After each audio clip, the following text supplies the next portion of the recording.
자, 여러분들 다시 또 수업을 진행해 보도록 하겠습니다.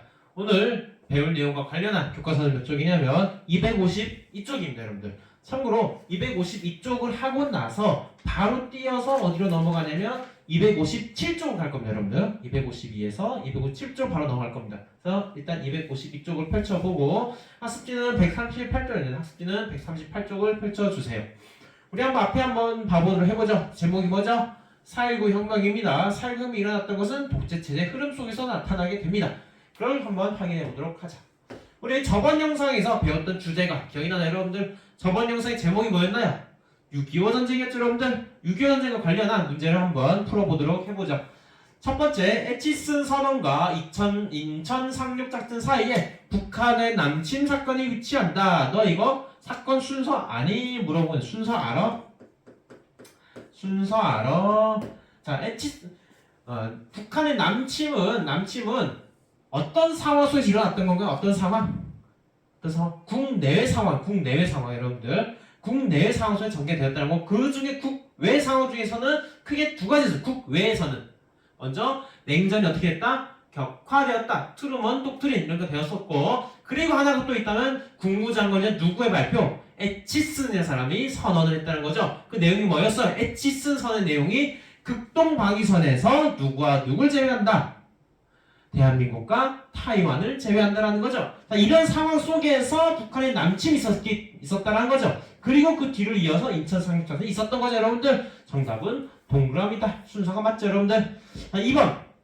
포로 송환 방식을 두고 미국은 자동 송환, 소련은 자유 송환을 주장하였다. 어떻게 생각하시나요, 여러분들? X죠. 미국은 자유주의 국가답게 자동이 아니라 자유를 주장했고, 소련은요 자동을 주장했죠. 서로 다른 주장을 했다라는 거. 3번. 미국의 원조로 발전한 300산업은 요식업, 제당업, 면방직업 등을 말한다. 어떻게 생각하시나요? 일단 정답은 X고요. 300이 뭐냐, 여러분들? 세계의 하얀 산업에서 하얀 걸 생산하는 산업이죠.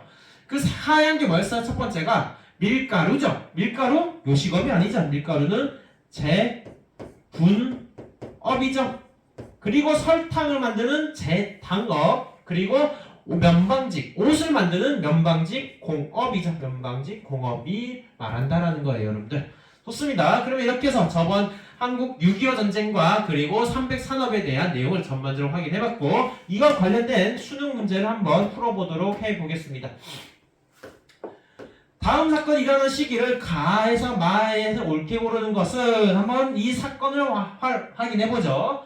그날 수도 서울을 포기해야 한다. 유엔군과 국군부대들은 한강에서 임시로 설치 교량을 통해 도망가야 된다. 보따리를 꾸렸다. 마지막 통과하고 교량은 폐쇄되었다. 자, 이거는 무슨 상황이냐면요.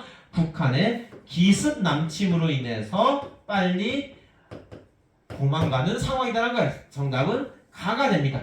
이걸 자칫 잘못 봤다가는 일사후퇴 모습을 볼 수가 있을 텐데요. 일사후퇴가 아닌 모습은 바로 교량을 통과하는 모습, 교량을 통과하는 모습을 통해서 빨리 남쪽으로 내려가는 모습을 확인할 수 있습니다. 그래서 답은 1번이 된다라는 거예요. 이쪽은 이 전쟁 중에 있었던 사실로 옳은 것은 중국군 200명이 들어온다. 중국군의 개입으로 전세가 불리해졌다. 항전 대통령의 담화문이다 라는 거죠. 이 전쟁은 뭐예요? 중국군이 들어오는 전쟁은 딱 하나밖에 없어. 우리나라에서 중국군이 들어오는 전쟁은 바로 6.25 전쟁이죠. 6.25 전쟁. 6.25 전쟁이고 6.25 전쟁 중일에 ING 중에 있던 사실을 옳은 것은 1번 에치슨 라인이 발표되었다. 이거는 전쟁 중, 후, 전이죠. 전쟁 전에 있던 거고, 부산이 임시 수도로 정해졌다. 전쟁 중이죠. 2번 한미 상호 방위 조약이 맺어졌다. 이거는 전쟁 후죠. 후 결과죠. 푸에블로 납포 사건이 발생했다. 그래서 한참 후고. 5번 국가보위비상대책위원회 설치했다. 한참 후입니다. 이거는 전두환 관련 전두환 5.18 광주 민주화운동을 진압하고 나서 5월 31일 이거 전두환이 만든 기구입니다. 이거는 나중.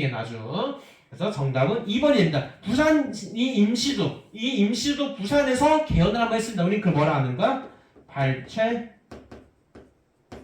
개헌이라고 합니다. 부산 임시수도에서 개헌안방이 됐는데 우리 그거를 발췌 개헌이라고 해요, 여러분들. 좋습니다. 오늘 배울 내용은 무엇이냐? 총 몇 개예요, 여러분들? 세 가지입니다. 첫 번째, 독재 체제를 강화하기 위한 다양한 활동들을 하게 된다. 그 자가 누군가? 이승만. 두 번째, 독재 체제 저항 배경과 결과를 설명할 수 있다. 저항하게 된다. 그 사건이 뭐다? 4.19 혁명입니다. 그거 왜 일어나게 됐는가 한번 확인해보고. 3번, 이 독재 체제 저항 결과 만들어진 정부가 하나 있습니다. 그게 바로 장면정부입니다. 장면정부의 의의를 한번 이해하면서 수업을 마무리하도록 해보겠습니다.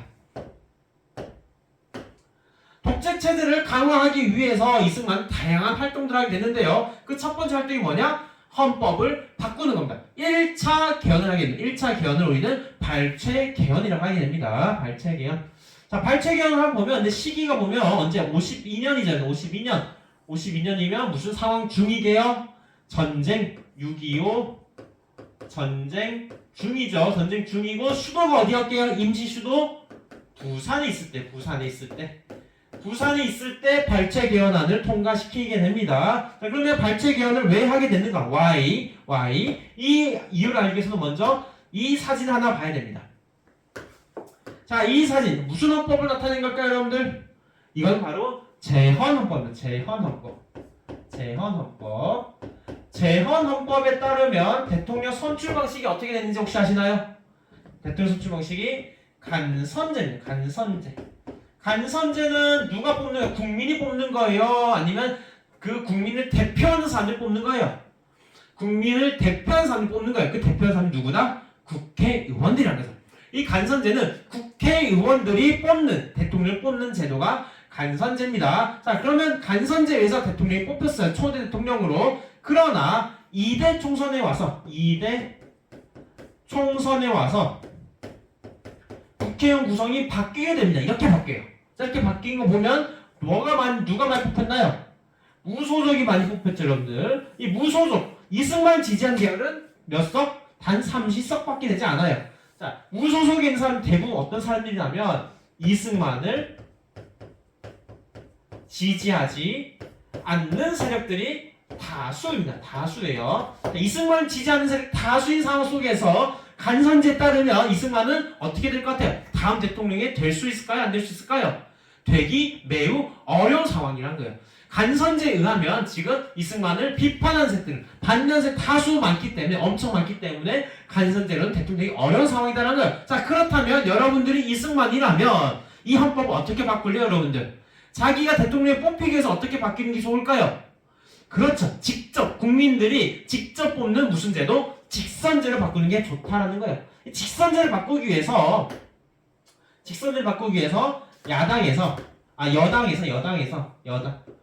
여당은 집권 세력을 말합니다. 이승만 등 집권 세력을 말합니다. 여당이 개헌안 하나 내놓게 되고요. 여당이 개헌안 내놓게 되니 당연히 반대되는 야당도 가만히 있을 수가 없지. 야당도 개헌안을 내놓게 됩니다. 각각 개헌안을 따로따로 내놓게 됩니다. 이렇게 내놓게 돼요. 각각 내놓게 되는데 이 중에서 필요한 것만 뽑아서 개헌을 하게 됩니다. 이렇게 뽑아서 개헌을 하게 됩니다. 우리는 이거 뭐라고 부르냐? 발췌 개헌에서 발췌 개헌을 하게 됩니다. 그러면 발췌 개헌 내용을 한번 구체적으로 봐보도록 해보죠. 발췌 개헌의 구체적 내용은요. 정부의 직선제 안과 야당의 의원 내각제 안을 어떻게 해서 뽑아서 대통령 직선제로 개헌하는 게 몇 차 개헌이다? 이게 1차 개헌이라고 우리는 발췌 개헌이라고도 한다라는 거예요. 1차 개헌 핵심 내용은 뭐예요, 여러분들? 바로 직선제 안으로 바꾸는 거다라는 거예요. 직선제 안으로 바꾸는 게 1차 개헌 핵심 내용입니다. 그러면 이 개헌안을 통과시키기 위해서 이승만은 어떻게 했는가? 먼저 이 자기의 개헌안을 지지할 정당을 만듭니다. 그거를 우리는 프리덤, 자유당을 창당합니다. 자유당을 만들어서 밖에서 계속 개헌안을 해야 된다, 직선제안을 해야 된다는 여론을 만들어 갑니다. 당연히 야당 세력들은 여기에 반대를 합니다. 반대를 하면서 국회의사당에 안 들어가려고 해요. 그러니 이승만은 비상계엄을 선포해서 군대를 동원해 이 국회의원들을 강제로 버스에 태워서 국회의사당에 넣어버립니다. 국회의사당에 넣어서 야당을 협박해서 거수를 통해 개헌안을 통과시키게 됩니다. 이거에 따라서 제2대 대통령의 이승만이 재선에 성공하게 돼요. 자, 그러면 야당 의원의 협박을 통해서 통과하는 모습을 한번 확인하면 다음과 같습니다. 이렇게 주변의 사람들을 둘러 앉혀가지고 위협한 무서운 분위기를 형성해가지고 강제로 손들게 합니다. 어이, 너희들 개헌안 동의해? 손들어! 다 손들이는 거야, 이렇게. 그러나 이거는 여러분들 헌법을 개정하기 위해서는 비밀 투표를 했다. 선거에 붙여야 돼요. 선거에 붙이지 않고 어떻게 했다? 거수를 통과했다는 점에서 이 개헌안은 사실 불법적인 통과한 개헌안이다라고 볼 수가 있어요, 여러분들. 아무튼 간에 야당원들을 이렇게 협박을 해가지고 강제로 통과시킨 헌법이 뭐다? 그게 발췌 개헌이다라는 거고, 발췌 개헌의 핵심 내용은 뭐다? 가장 핵심 내용은 대통령 선출 방식을 뭘로 바꾸는 거다? 간선제에서 직선제로 바꾸는 거다라는 거예요. 자, 이렇게 2대 대통령이 됐는데 하다 보니까 또 대통령 또 하고 싶어. 그래서 바꾸게 됩니다. 근데 그 바꾸는 배경에는 헌법에 따르면 대통령 중임 제한이 있어요. 중임 제한. 중임은 뭐냐면 여러분들 두 번 할 수 있어요. 두 번 하면 말하는 거야. 중임 제한 규정에 걸리게 되는 거야. 그래서 자기가 세 번째 되려면 이 중임 제한 규정을 폐지해야 됩니다. 그래서 초대 대통령, 처음 대통령 한해서 중임 제한 규정을 폐지하는 게 4452 개헌입니다.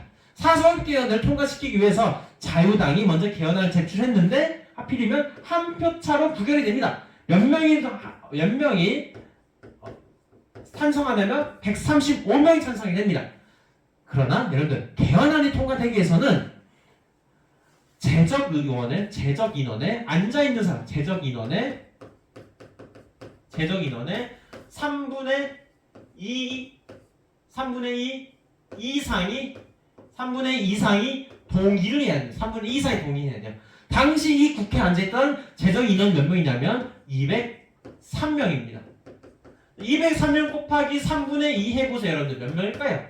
135.3333 갑니다. 135.3 이상 몇 명이에요, 여러분들? 이상 136이죠. 그 이상은 136이에요. 즉 따라서 헌법이 통과되기 위해서 이 당시에는 136명이 동의를 해야지 개헌안이 통과가 됩니다. 자, 그러나 자유당은 여기서 이런 논리를 내세우게 됩니다. 5, 2 논리를 내세우니까 반올림을 하는 반올림. 135.333 반올림 하면 몇이에요, 여러분들? 135죠. 그러면 135 이상은 뭐예요? 바로 145명이 되는 거죠. 그래서 그 논리로 개헌안을 통과시키게 되고 3선에 1956년에 성공하게 된다. 이런 식으로 해가지고 헌법을 불법적으로 강제적으로 통과시켜서 이승만은 초대 2대 그 다음에 3대까지 대통령직을 수행하게 됩니다. 자, 이렇게 대통령직을 수행하던 이승만 대통령이 4.19 혁명으로 물러나게 되는데 그걸 보기에 앞서서 자신의 이러한 독재를 정당화해 갑니다. 정당화해 가는 사상이 있어요. 이념이 있었습니다. 그 이념이 뭐냐? 여기 뭐가 보여요? 공이죠. 공이 이렇게 됐습니다. 이게 뭐예요? 바로 반공이죠, 여러분들. 바로 반공주의를 내세워서 자신의 독재를 정당화해갔습니다. 자신의 독재를 반공주의를 내세워서 독재를 정당화해갔습니다. 이 반공주의에 따라서 대표적인 발생 사건이 뭐냐? 진보당 사건입니다. 진보당 사건이란 무엇이냐? 진보당 사건은 뭐냐? 조봉암이라는 사람과 그 다음에 진보당을 해체시켜버린 사건입니다. 조봉암을 사형시키고 진보당을 해체시킨 사건이 진보당 사건이에요. 그렇다면 이승만은 왜 조봉암을 사형시키고 진보당을 해체시켰는가? 당시에 조봉암이 왜 했냐면 당시에 통일방법론과 관련됩니다. 이승만이 말하는 통일방법론은 북진통일. 이승만은 북진입니다. 북진. 무조건 싸워서 우리는 올라가야 된다. 싸워서 올라가서 통일 달성해. 싸워야 한다라는 거예요. 그러나 조봉암은 이렇게 하면 싸울 게 아니라 우리는 평화적으로 하잖아. 평화적으로. 그걸 조봉암의 평화 통일론입니다. 조봉암의 평화 통일론을 주장하게 됩니다. 이거를 이승만이 걸고 넘어진다. 이승만은 저 평화 통일론은 빨갱이들의 주장이라는 거예요. 공산주의 빨갱이들이 주장하는 저 평화 통일론을 말하는 저자는 아주 나쁜 놈이다라는 것. 그 나쁘다라는 것을 어떤 걸로 근거로 말하게 되냐면 국가보안법 위반으로 말하게 됩니다. 국가의 안녕을 해치는 조봉암을 이제는 사형시키겠다는 거예요. 일단 정리를 하면 조봉암 및 진보당들은 국가보안법 위반 혐의로 이들을 처형하고 그 다음에 정당을 해체시켰던 사건을 말하게 됩니다. 이 사건 이후에 국가보안법 한번 개정하게 됩니다. 개정하게 돼요. 개정된 내용을 보면 다음과 같습니다. 이렇습니다. 개정된 내용은 여러분들 학습지 왼편에 있습니다. 보면 대통령, 국회의장, 대법원장을 비난한 자는 10년 이하의 징역에 처하는 여러분들. 뭔 말이에요? 대통령 욕만 하면 이제 비판만 하면 교도소에 넣어버린다. 감옥에 넣어버린다는 거예요. 이걸 실제 적용됐어요. 누가 적용되냐면 경향신문이 당시에 경향신문이 이승만을 비판하는 신문을 쓰게 되면서 이 경향신문을 국가보안법 위반 혐의로 폐간시켰는데 경향신문을 폐간시키는 사건이 발생하게 됩니다. 자, 이렇게 이승만이 자기 독재를 정당화해 가는 와중에 이제는 뭘 꾸미게 되냐면 부정선거를 꾸미게 돼요. 부정선거. 이런 상황 속에서 3.15 부정선거를 계획하게 됩니다. 부정선거를. 자, 그렇다면 왜 부정선거를 계획하게 됐는가? Why? 그 배경이 두 가지가 있어요. 먼저 첫 번째로 이 첫 번째 상황을 기억해야 됩니다. 당시에 대통령은 누구예요? 이승만이죠. 이승만인데 부통령이 누구였냐면 장면이었습니다. 장면. 이승만과 장면은 서로 정당이 달라요. 소속이. 이승만은 어디 소속? 집권 여당인 자유당 소속이라면 장면은요 야당 소속인 민주당 소속입니다. 민주당 소속. 이게 첫 번째 문제가 되고요. 두 번째 문제가 있습니다. 당시 헌법에 따르면 이승만이 아니라 대통령 사망 시 누가 계승하냐? 바로 부통령이 이 대통령직을 승계한다라는 내용이 들어가 있어요. 자, 이 상황 속에서 이승만은 아는 거예요. 내가 이제 늙어가지고 곧 죽겠구나 싶어요. 자, 이런 상황 속에 자기가 죽으면 누가 권력을 이어받는 거예요? 바로 민주당의 장면을 이어받는다는 거. 이거는 용납할 수 없다는 거. 자기 정당 세력이 권력을 받아야 한다는 거. 그래서 한 게 뭐냐면 자유당 소속의 이기붕을 부통령으로 당선시키기 위한 게 뭐다? 그래서 일으킨 게 뭐다? 3.15 부정선거다. 그래서 일으킨 3.15 부정선거다라는 거예요. 그럼 부정선거는 어떤 방식으로 전개되었는가? 부정선거는 다음과 같이 전개가 됩니다. 크게 네 가지 방법입니다. 사하를 사전투표합니다. 다 이기붕을 다 찍어버려요. 그리고 두 번째로 공개투표하긴다. 비밀투표를 유리하는 거죠. 너 이기붕 찍나 지켜보는 거예요. 서로 감시하게끔 하는 거고. 자, 3번 완장부대. 어이 뭐야? 뭐야 이거? 자유당이지? 못 찍어야 돼? 자유당이야. 안 찍기만 해봐. 완장부대. 그리고 투표와 바꿔치기 등의 방식으로 해서 부정선거가 자행됩니다. 그러나 여러분들 웃긴 지 뭔지 아세요? 국민 전부가 투표하면 투표율 몇 프로 해야 돼요? 100%가 돼야 되죠. 그러나 사할 사전투표를 너무 과하게 한 나머지 100%를 뛰어넘게 돼버린 투표율이 100% 넘어버려요. 그래서 이 3.15 부정선거가 세상에 알려지게 되고 이 부정선거를 규탄하는 시위가 어디서 시행되면 마산에서 시작이 되고 이 마산에 보면 대부분 얼굴들이 어때요? 학생들이죠. 학생들이 부통령 선거를 다시 하라라고 주장하게 됩니다. 이런 시위를 전개하는 과정 속에서 한 학생이 죽습니다. 볼 때 조심해주세요.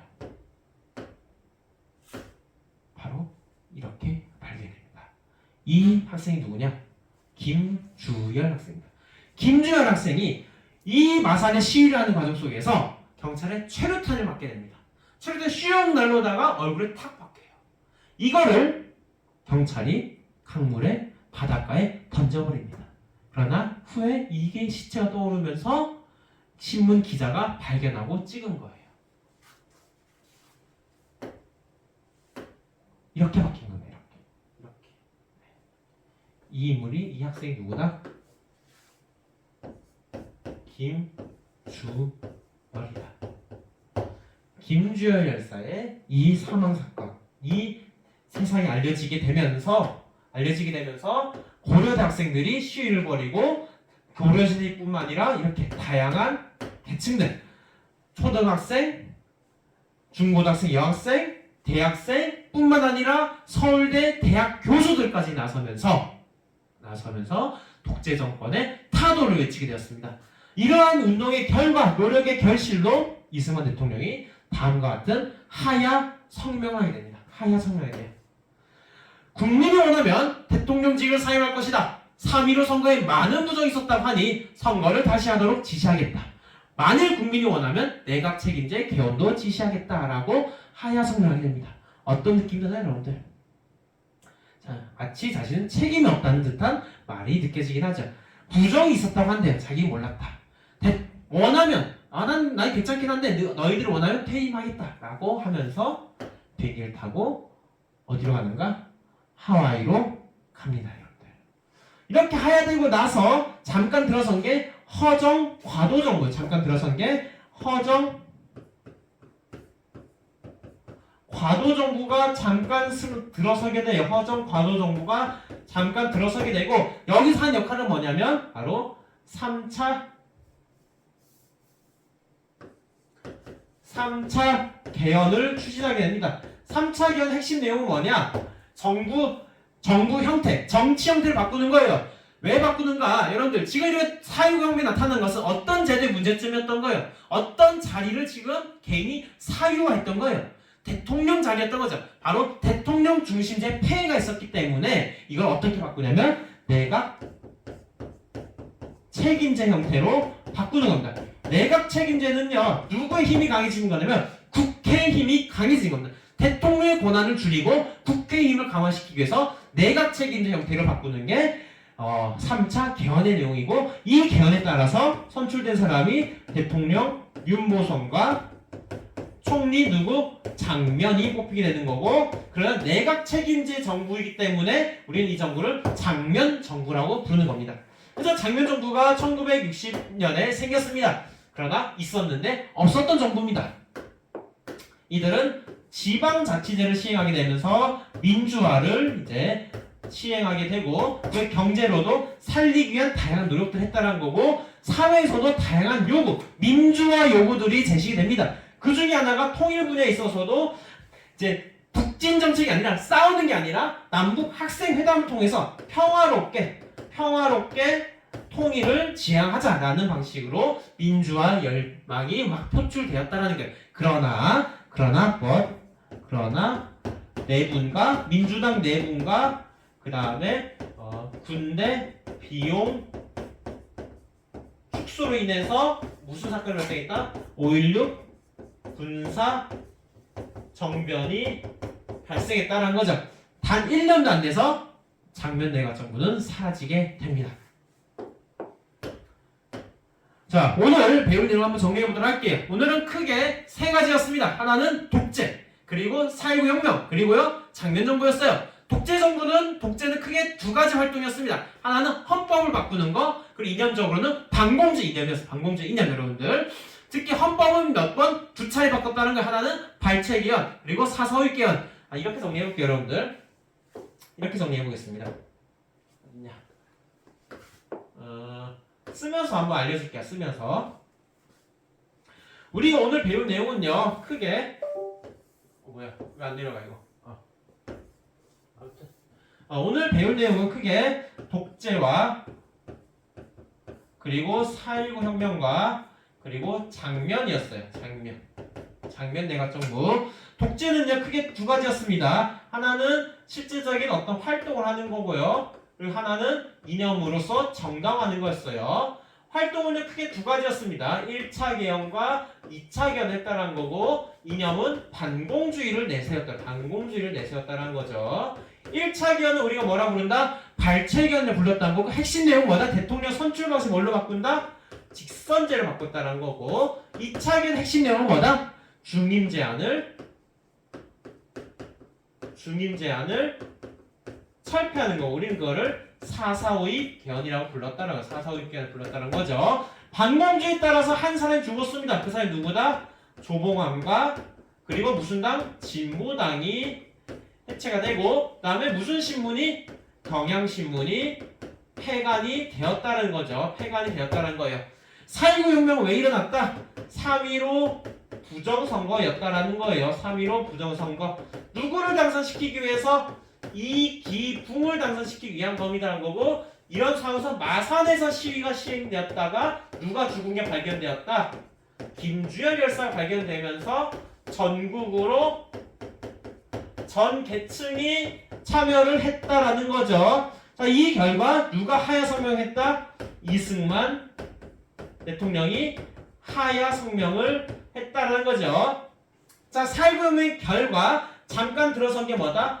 허정 과도 정부고 여기서 헌법을 몇 차? 3차 개헌했다는 거고 3차 개헌의 내용은 뭐다? 대통령 중심을 뭘로 바꾼다?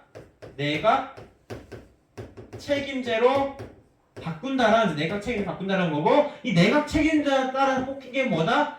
장면 정부다라는 거고 장면 정부에서는 다양한 민주화 운동 요구 등이 표출되었다라는 거예요. 이게 우리 배운 내용 전부입니다. 오늘 배운 거 별로 없죠, 여러분들? 자, 그러면 오늘 수업 내용 마무리하고 다음 시간에는 박정희 대통령 관련된 내용으로 뵙겠도록 하겠습니다. 이상 수업을 마무리하도록 하겠습니다.